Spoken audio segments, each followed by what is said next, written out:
and welcome everybody to little Jersey Joe and Anthony Carlo on a Monday afternoon. What more could you want out of your life than a little Jersey Joe, Anthony Carlo on a Monday afternoon, talking Yankees, Red Sox, recapping for you what went down in the Bronx this weekend. Joe, I know you watched a lot of Dodgers baseball, but there's no way in the world you didn't know what happened if you're anybody this weekend in the Bronx.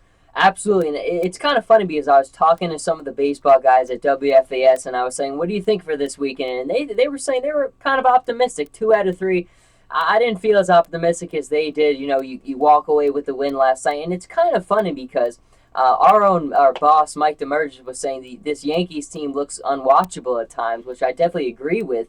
But then Sunday they kind of make us kind of pay for what we said. The bats come alive, Anthony. It's something that I've definitely been waiting to see for a while. No, I completely agree with you. It was the only way the Yankees, it was a must that they responded in the way that they did yesterday. Obviously, getting that 14-4 win and the bats exploding. Everybody up and down the lineup, from Chase Headley to Alex Rodriguez to everybody in between, all joining that hit party against a reasonably good pitcher in Clay Yeah. Buchholz, who is a solid starter for that team. But Joe, I mean, was the let me put it in these terms. How difficult is it for a team? That's what we have to realize here. To go and lose a game in the 19th inning on Friday night, where it was actually a 7-hour game, come back, play a matinee on Saturday, go and lose that one, and then come away with a win on Sunday.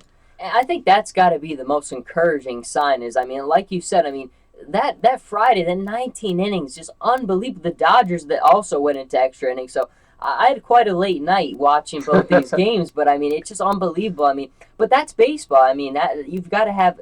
I don't know if there's a sport where you need to have a quicker memory, a shorter memory than in baseball, because when these things happen, I mean, it's too bad. You got to just wake up the next day and get it done. And the one thing that really impresses me more than any is how the bats just woke up. And I mean, look, that's the doubt we all have this season, right? Is this team going to be able to do it offensively? A-Rod, I mean, look, I'm not the biggest fan, but he's swinging the bat better than anyone is right now. It's true, and I agree with you 100% on the way that the bats really needed to exhibit something and There make had to be a us. pulse. Yeah, There was no pulse before Sunday. yeah, there was nothing going on, and you said one of the big question marks was the offense coming off of such a terrible offensive year like the team had last year, and realizing that they were grinding on Friday. They got a couple of clutch home runs from Tex and Chase Headley to keep the game going, and then you realize that the offense really didn't diminish itself on Saturday. It was there, but just to see it come out and perform the way that it did on Sunday was a great sign. And it's something that you said in perfect words, that it needed to be seen, because you go up and down the lineup, and sometimes you realize who really is scaring you here. And that's the thing that I mean just makes you disappointed, is just there's not a lot to be excited about with this team offensively. I mean, like we said, kind of going back to the point where people are saying that this team is boring to watch.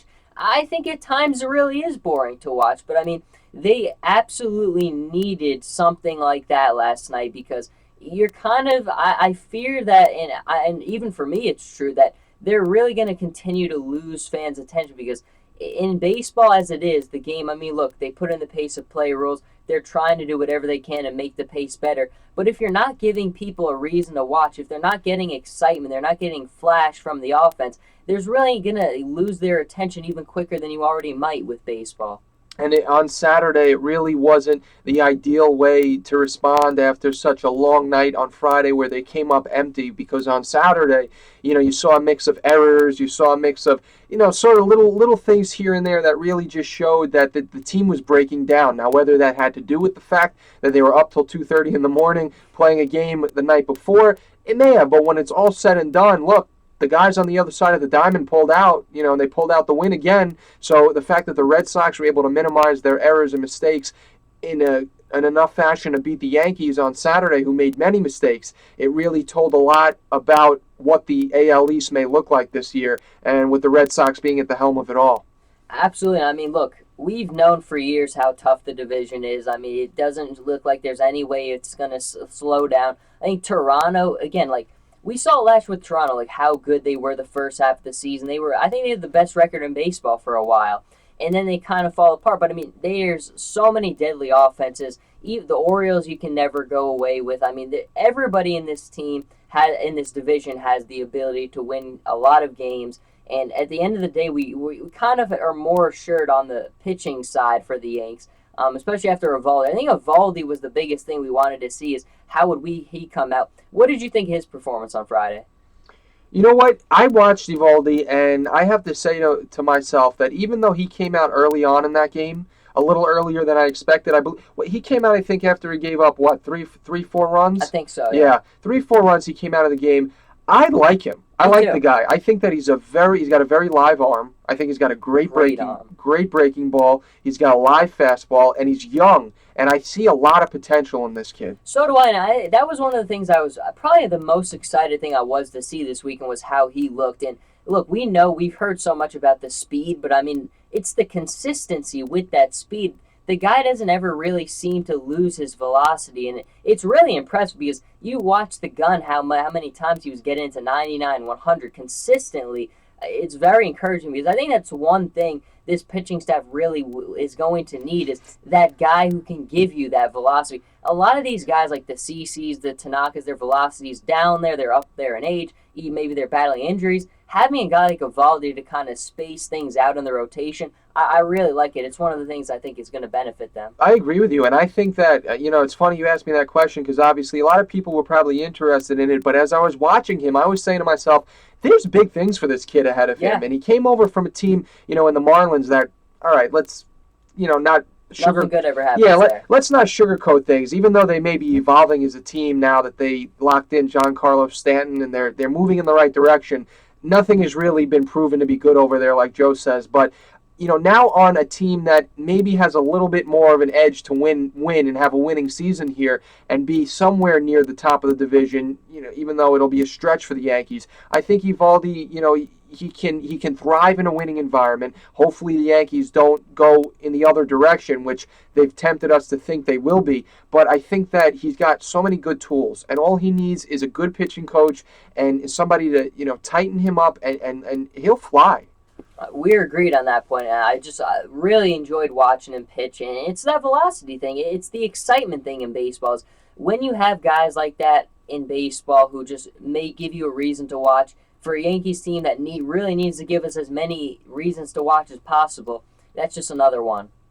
Yep, so the Yankees did break out the bats on Sunday after a couple of difficult losses. The rivalry's still, Joe, and I don't know if you're going to disagree with me about this, but it still doesn't have that same heat it did a few years back, because I could always remember growing up watching Yankees-Red Sox on a Friday night. Now, granted, it's something that people look forward to. It's something that people make the main event of their night on a weekend when these two teams clash. But a few years back, I just couldn't explain how much tension there was on the field, and I don't feel it anymore. No, I completely agree with you. I mean, it honestly, you didn't feel that energy, and that's one thing.